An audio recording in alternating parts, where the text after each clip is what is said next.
శివాలయంలో కదా, సరే గంటలో నిన్ను కలవడానికి వస్తున్నాను, నువ్వు అక్కడే ఉండు. పెరట్లో ఏవైతే కొత్త చెట్లు వచ్చాయో వాటిని నాటి అన్నిటినీ మంచిగా శుభ్రం చేసి అప్పుడు వెళ్ళు. నేను డాక్టర్ బాబుని గుడికి వెళ్ళి ఎలాగైనా కలవాలి.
భగవంతుడా, డాక్టర్ బాబు అక్కడ వెయిట్ చేస్తున్నారు.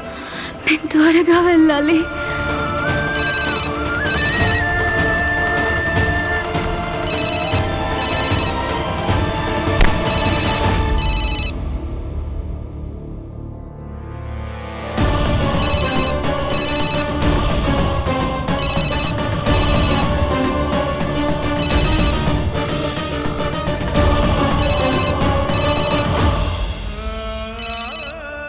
ఏ అమ్మాయి, ఏం చేస్తున్నావు నువ్వు?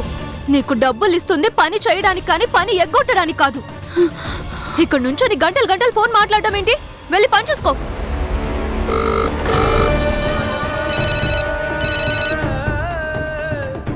హాసిని గారు,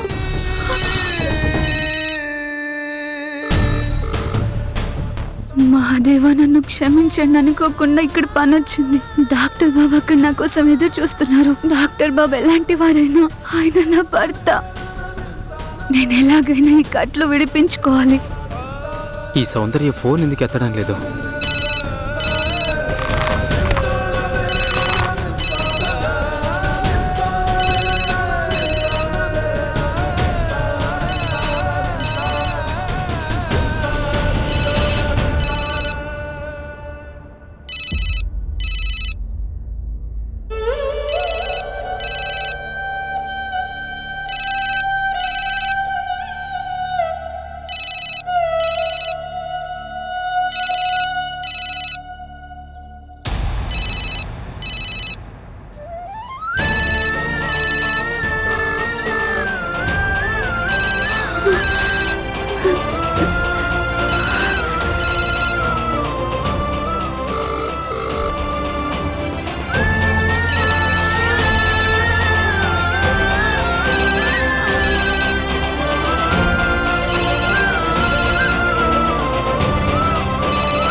ఫోన్ కట్ చేస్తుంది. ఏం చేయాలనుకుంటుంది తను?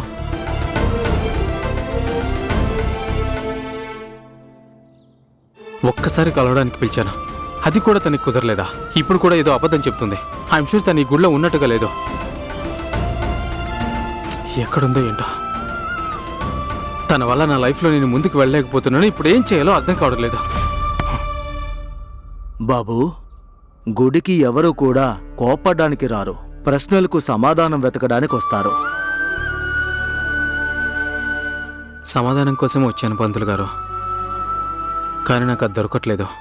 నా జీవితంలో ఆశ్చర్యం ఏంటో తెలుసా? నా లైఫ్లో ఎవరైతే అతిపెద్ద సమస్యగా తయారయ్యారో నాకు వాళ్ళే దొరకడం లేదు.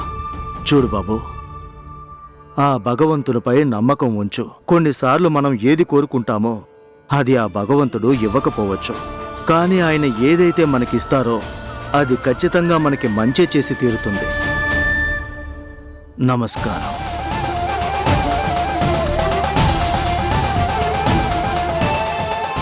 బావగారు పైకి లేకండి, లేదంటే అక్కడ ఇంకొకళ్ళేస్తాడు. పెళ్లి కూతురు అన్నని కాబట్టే పల్లకి మొయ్యాలనుకుంటున్నాను. పల్లకిని మొయ్యనివ్వండి. లేదు పంతులు గారు, నేను నమ్మను. ఎప్పుడూ అంతా మంచి జరుగుతుందని నేను నమ్మను. నాకు ఏదైతే జరిగిందో అది అసలు మంచి విషయం కాదు.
ఈసారి మళ్ళీ నేను వద్దన్న విషయం చెయ్యొద్దు కమల, లేదంటే మీ ఊరికి నిన్ను పంపించాల్సుంటుంది.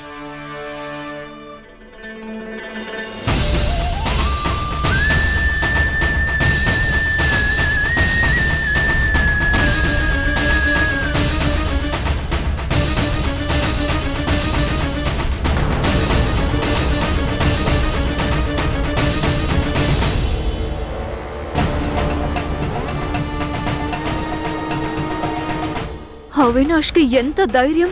ఒక పని మనిషిని తన చేతుల మీద ఎత్తుకొనొస్తున్నాడా?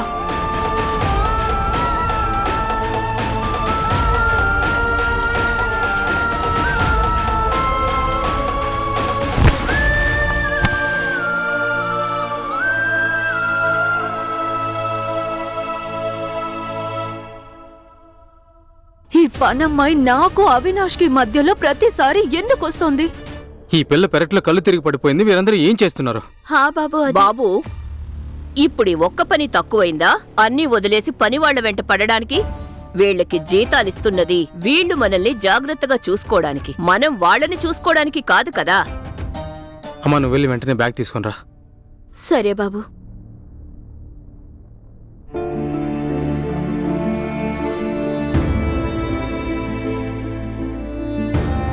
ఇదిగో బాబు.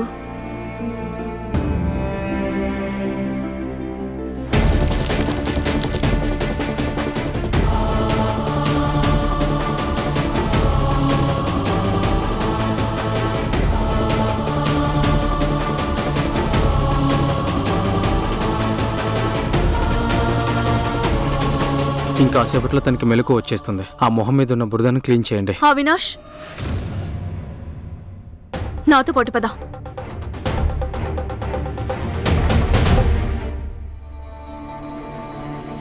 ఇక్కడ చెయ్యాల్సిన సేవలు అయిపోతే కొంచెం ఇంటి పళ్ళు కూడా చూసుకో కమలా.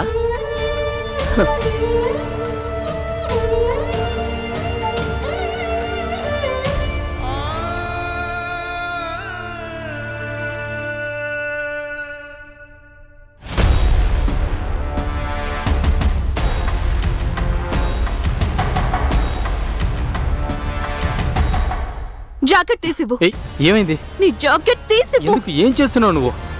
తీసివ్వు.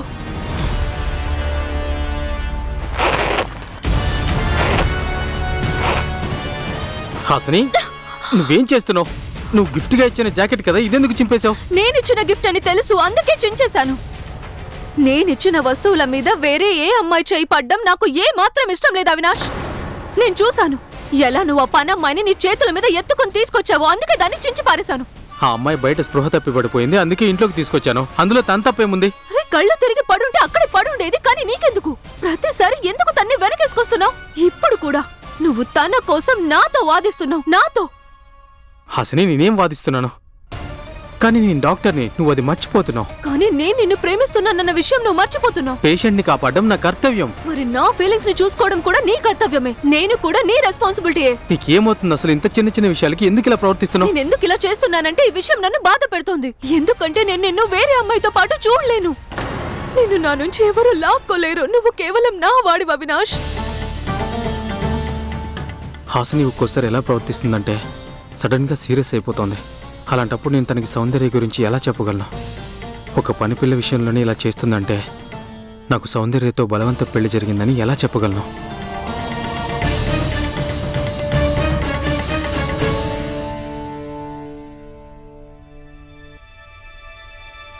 జమున, ఎలా ఉన్నా? నీకు ఇప్పుడు బాగానే ఉందా? నేనిక్కడ, కానీ నేను బయట ఉన్నాను కదా, లోపలికి ఎలా వచ్చాను? నువ్వు కళ్ళు తిరిగి పడిపోయావు. అవినాష్ నిన్ను లోపలికి ఎత్తుకుని వచ్చాడు.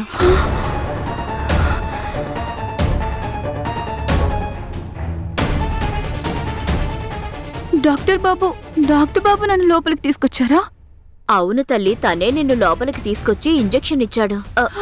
ఏమైంది? విశ్రాంతి తీసుకో. అంటే అంటే అయితే ఆయన నా మోహన్ చూసేశారా? నీకేం తెలియట్లేదా అసలేమైందో? నాకేమైంది? చూపించమంటావా? ఆగు.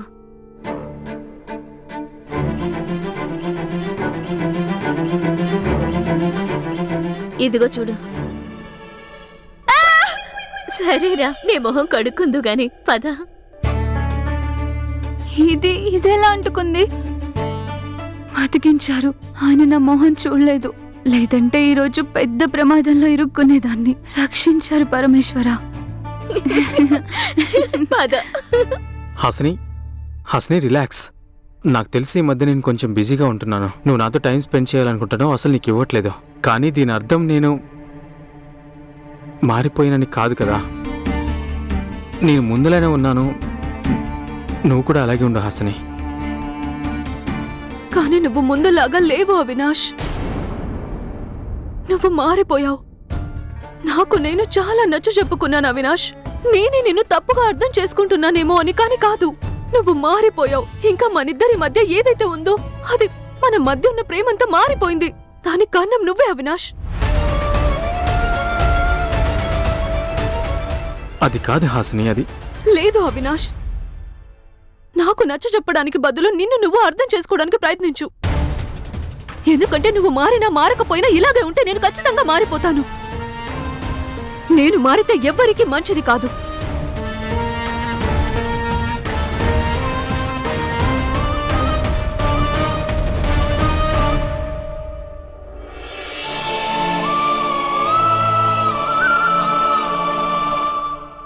నువ్వు సరిగ్గానే ఆలోచిస్తున్నావు. కొంచెం కాదు, చాలానే మారిపోయాను. నాకు ఇంకొంచెం సమయం ఇవ్వు హాసిని.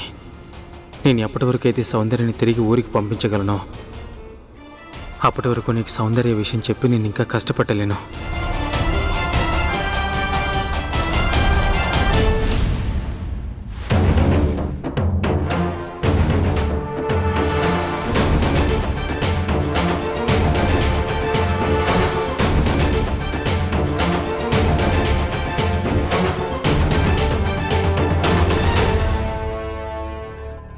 హే జమునా, అమ్మయ్యా నువ్వు ఇప్పుడు బానే ఉన్నావు.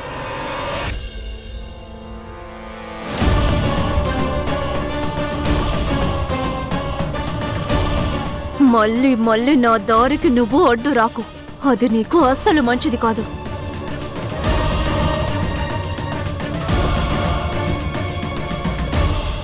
జాగ్రత్తగా ఉండు, సరేనా?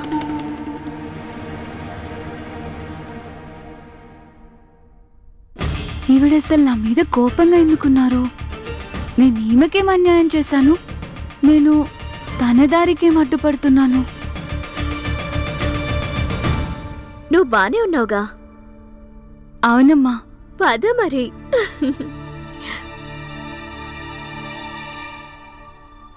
నేనిచ్చిన వస్తువుల పైన వేరే అమ్మాయి చేయి పడడం నాకు ఏమాత్రం ఇష్టం ఉండదు అవినాష్. ఎందుకంటే నేను నిన్ను వేరే అమ్మాయితో చూడలేను. నిన్ను నా నుండి ఎవరు వేరు చేయలేరు, ఎందుకంటే నువ్వు కేవలం నా వాడివి. అవినాష్, అమ్మా, నువ్వు డాక్టర్ అయినందుకు చాలా సంతోషంగా ఉంది. ఈ రోజు నువ్వు ఈ అమ్మాయి ప్రాణాలు కాపాడావు.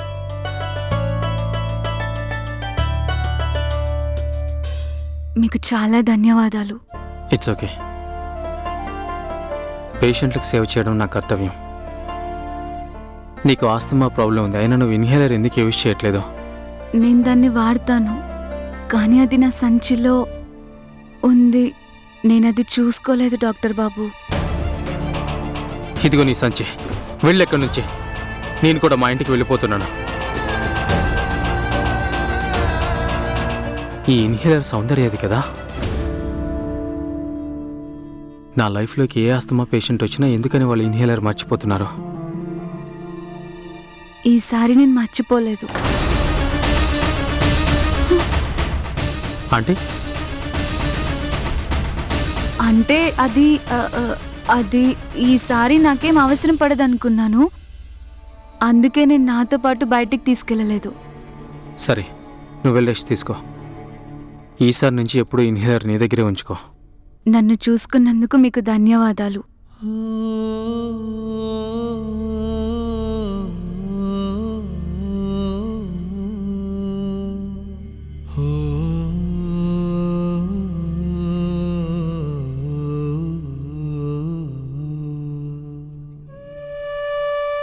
నువ్వు కళ్ళు తిరిగి పడిపోతే అవినాష్ ఎత్తుకుని లోపలికి తీసుకొచ్చాడు.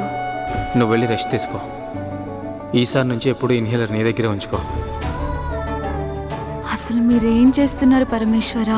ఒక పక్క డాక్టర్ బాబు ఈ పెళ్లిని అంగీకరించట్లేదు, ఆయన మరోవైపు బాలా అన్నయ్యకి నిజం కూడా చెప్పలేదు. ఇంకా ఈరోజు నన్ను ఆయన ఎంతలా చూసుకున్నారు. ఒకవేళ ఆయన మనసేమీ మారిపోలేదు కదా? కొంచెమైనా కానీ ఆయన మనసులో నాకు చోటు దొరకలేదు కదా? ఆయన నాకేమైనా అవకాశం ఇవ్వాలనుకుంటున్నారా?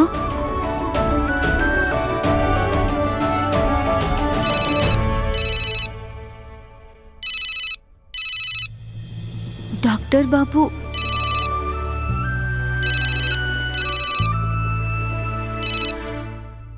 హలో, ఎక్కడున్నావు నువ్వు? నేను నీకోసం గుళ్ళో మొత్తం వెతికాను, అయినా ఎక్కడ కనపడలేదు. నువ్వు గుళ్ళో ఉన్నట్టు నాకు అబద్ధం చెప్పావు కదా? అది లేదు, నేనేదో పనిలో ఉండిపోయాను. అయినా నేను మీతో చెప్పాను కదా నాకు మిమ్మల్ని కలవాలని లేదని. మరెందుకు మీరు గుడికొచ్చారు? అసలు నన్ను ఎందుకు కలవాలనుకుంటున్నారు? ఇప్పుడే నేను తనని ఊరికి పంపించేయాలని నేను అనుకుంటున్నానని సౌందర్యకి తెలిస్తే అస్సలు ఒప్పుకోదు. చూడు సౌందర్య, మీ ఇంట్లో వాళ్ళు నన్ను నమ్మి నేను ఇక్కడికి పంపించారు. పైగా నీకు సిటీలో తెలిసిన వాళ్ళు ఎవరూ లేరు కదా. మనకి బలవంత పెళ్లి జరిగుండొచ్చు, కానీ పెళ్లి తర్వాత నేను నిన్ను చూసుకోవాలి కదా. నువ్వు ఎలా ఉన్నావు అంటూ నీ గురించి ఆలోచిస్తాను కదా. నేను నా బాధ్యత నిర్వహించాలి కదా. ఎవరి బాధ్యత నిర్వహిస్తున్నావు?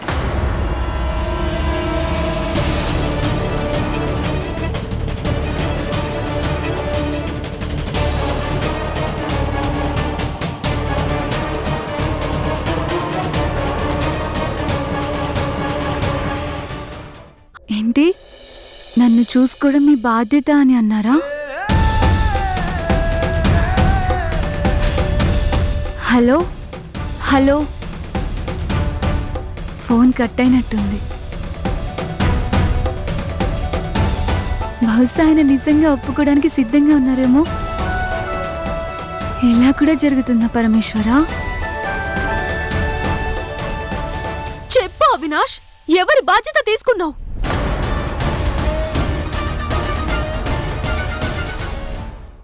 హాసిని, నువ్వు అలా ఎలా ఆలోచిస్తున్నావు? Enough! ఇప్పటి వరకు చేసింది చాలు. ఇప్పటికైనా నిజం చెప్పు. మళ్ళీ నీ పేషెంట్తో మాట్లాడుతున్నానని అబద్ధాలు చెప్పకు. నాకు నిజం చెప్పు, ఎవరితో మాట్లాడుతున్నావు? ఎవరు అమ్మాయి?